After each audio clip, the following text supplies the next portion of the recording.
investment banks.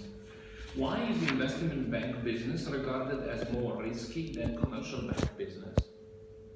Okay, that's the first question. So in this question, we should address three things.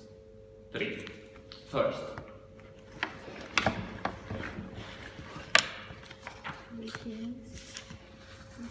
a definition of commercial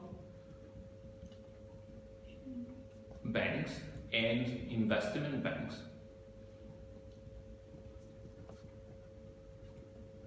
And investment, yeah, investment. Yes, and now they are different.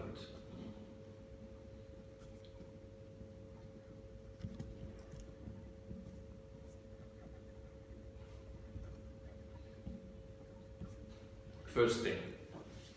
Second, discuss what is risk in the banking sector. Risk. Risk in the banking sector.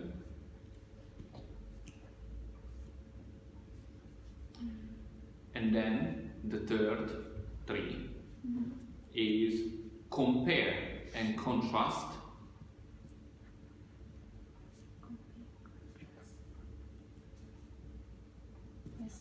the activities of commercial and investment banks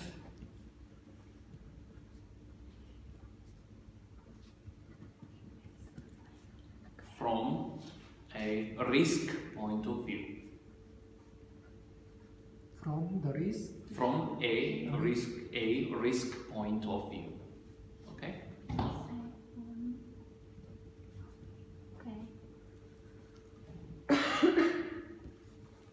Okay? Yes. So, the development of the question, now, let's look at the number of points which is given for every question. The first one is 30 points. Yeah. The second one 35 and 35. It means that we have 3,000 words in total. Yeah. Total. Yeah, yeah. So, the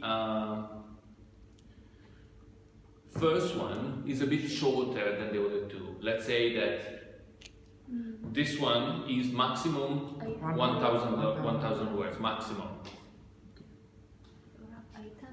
1,000. Maximum. Yeah. The others are a bit longer, 1,200, 300 each. Okay? Second thing.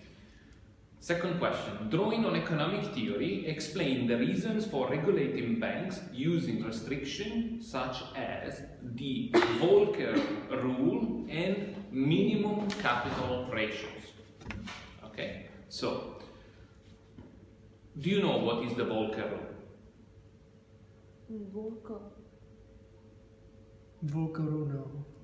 The Volcker rule is a statement, well, it's a rule actually, that is included in the Dodd-Frank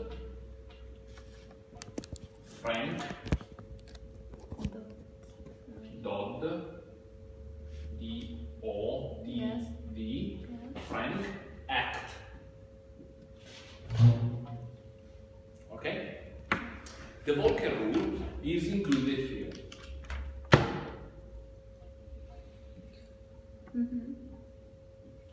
Now, the Volcker rule essentially includes two fundamental things. One,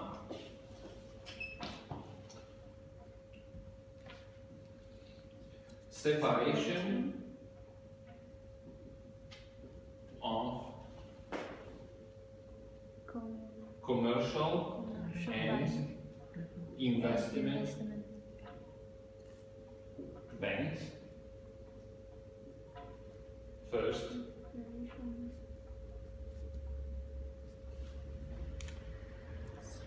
second,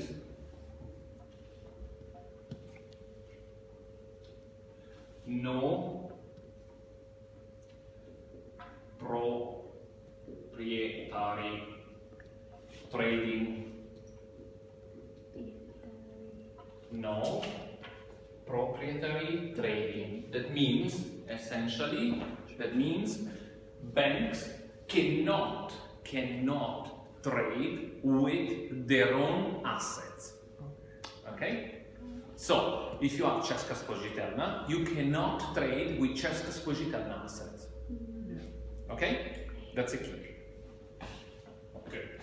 The minimum capital ratio is Basel III. That's the older thing.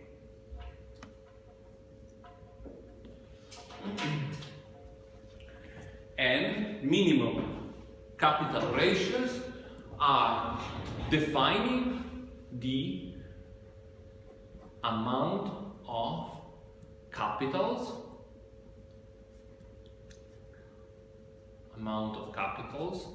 that are considered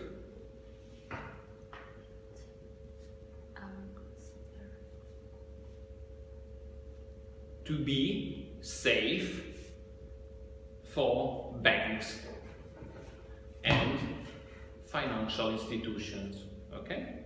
Yes. Now,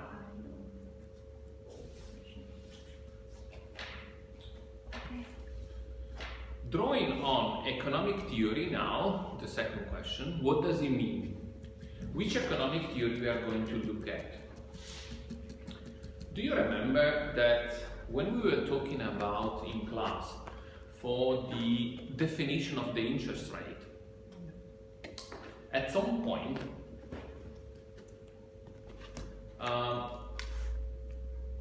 we had the discussion about the aggregate demand, right? So the equation was, I'll put it here, the aggregate demand is equal to consumption plus investment plus government spending plus export import, right? Remember? Yes. Now, the restrictions are actually, the restriction we are talking here, the regulations, are impacting what? This one? Investment and consumption. Loans. Do you remember?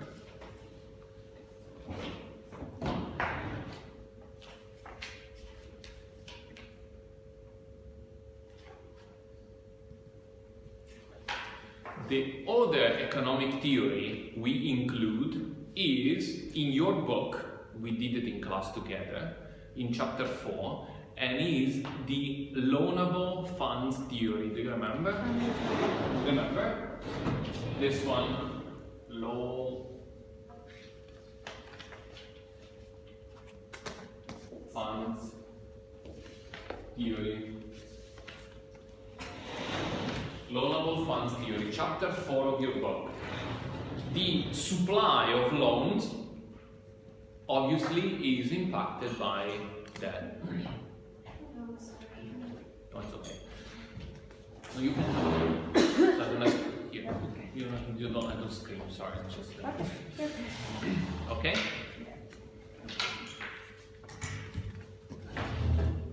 Chapter 4. Chapter 4. It's chapter 4 of your book. Okay. So, Daniela, let's go through it again. So briefly. So what I did with that. So I started to look. You want to do case study 1, right? So I suppose, or the second one. The first one. The first one, right? So the one about the regulation. Yeah, let's go for that. Okay, so I'm going through the question and basically telling, as you did in global economics, what are the key points to be discussed there. So the first question, distinguish clearly between commercial, retail banks and investment banks. So why is investment bank business regarded as more risky than commercial bank business? Here we touch 3 key points. The first part we do is definition of commercial and investment banks.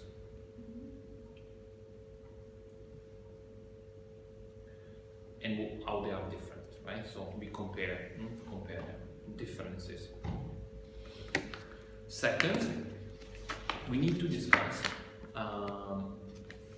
a risk in the banking sector in general, what it is.